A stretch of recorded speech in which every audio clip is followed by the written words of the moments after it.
This season, Gavi has been one of Barcelona's better players. He's been praised a lot for his work rate, dedication and his ability to recover the ball. But even though he might be playing well, he's performing nowhere near his actual best. There are lots of qualities that he has that Xavi is not letting him use. And maybe Xavi should reconsider Gavi's position on the pitch as well. What should Xavi do exactly to get more out of Gavi? That's what we'll discuss in this video, so make sure to stay tuned.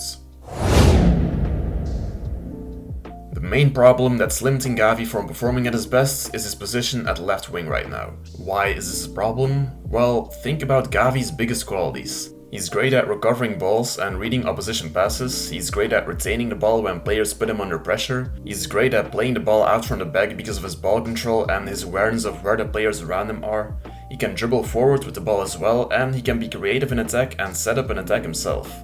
Those are his biggest qualities. Now think about where those qualities could be useful. The left wing position? From there you will recover lots of balls, but the ball will always be more present in the center of the pitch. For Gavi to be at his best, he needs to be in a position where there's a lot of ball circulation. If he would play at the center midfield position, he would be able to recover even more balls than he already does now, he would be able to show way more of his ball retention skills, and Barcelona would have a midfielder who is actually not afraid of taking risks and might set up an attack through dribbling or link-up play. All of Gavi's qualities could be more useful if he played at central midfields. And there's a big problem too with having him at left wing, by the way, because what are some key things that a left winger needs to have? Well, a left winger must be able to take on players one-on-one and also have the pace to do so. A left winger must be able to shoot from outside of the box, and a left winger should be able to put great crosses into the box. The perfect left winger has all of those qualities. And if you're not playing with someone like that on left wing, you're just not getting the maximum potential out of your team. And does Gavi have these things? Is Gavi someone like Neymar or Vinicius who takes on players one-on-one all the time? Is he known for shooting from outside of the box like Ronaldo at Real Madrid? Is he known for his great crossing like Quaresma? No, and no. He's not a left winger. You might still have someone who can recover balls and who is good at link-up play with him. And of course there's Alejandro Balde as your offensive left back as well. But Barcelona would have more benefit out of playing an actual left winger there like Joao Felix. This makes you think, why does Xavi even play Gavi at left wing in the first place? Well, the midfield is kind of stacked with options. Too much options. And there's not been a real good alternative at left wing for a while now either. So how do you solve these problems? Well, if you want Gavi to be at his real best, you would just play him as an out-and-out central midfielder. And if we assume that Barcelona play in a 4-3-3, you can only have two actual central midfielders. So who do you sacrifice? If we assume that everyone is fit and Pedri is also an option. Well, I would actually always play Gavi in any important game and only let him rest against Valencia or Mallorca, for example. Why? Aren't Gundogan, Frenkie de Jong and Pedri all better than him? They might very well be. I think they're actually both better and more experienced than Gavi. But here's the thing. Gavi perfectly complements Gundogan, Pedri and Frenkie de Jong. Those other three, they're midfielders who are more creative than Gavi, have better vision and who are better at passing and playing through balls. But Gavi is more cutthroat and is better at recovering balls. With a duo like Gavi and Pedri, you've got two players who make up for each other's weaknesses, more than a duo like Pedri and Gundogan would do. And there have been games like against Real Madrid in the Supercopa last season where this duo worked perfectly.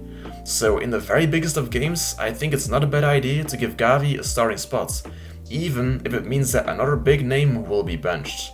Also, Gavi is our most reliable midfielder for the future. He's not injury prone, he's still only 19, he is a diamond, which is why you better treat him as one too. And in some games, you don't have to play Oriol Romeo at defensive midfield and you could easily play Frenkie de Jong there too. Gavi should really, maybe, be Xavi's most important midfielder, but would you really put him above Frenkie de Jong in your pecking order? Well, eventually, I think Xavi needs to see things game by game, and choose his midfield depending on the opponent as well. It's especially if you want to have someone who can stop opposition counterattacks that Gavi is your best asset. So let me know what you think about Gavi's situation in the midfield pecking order as well. And who will play at left wing if Gavi plays at central midfield? Well, Joao Felix. Barcelona did have Ansu Fati as well before that, but with Joao Felix we now have someone who will have a fresh start and really wants to prove himself. Ansu wanted to prove himself too, but I think that mentally he was kind of screwed up because of his whole history at the club. And that didn't help. Joao Felix can start from square zero and is easily the best option now at left wing. So that problem has been solved, and you could always play someone like Ferran Torres up there as well. This all makes you realize that Barcelona actually have a lot of quality. I mean, we will be needing to bench world-class players because of our depth, so Barcelona should actually be firing on all cylinders this season, and up till now they've not really been convincing. Playing Gavi as central midfield will definitely help with this.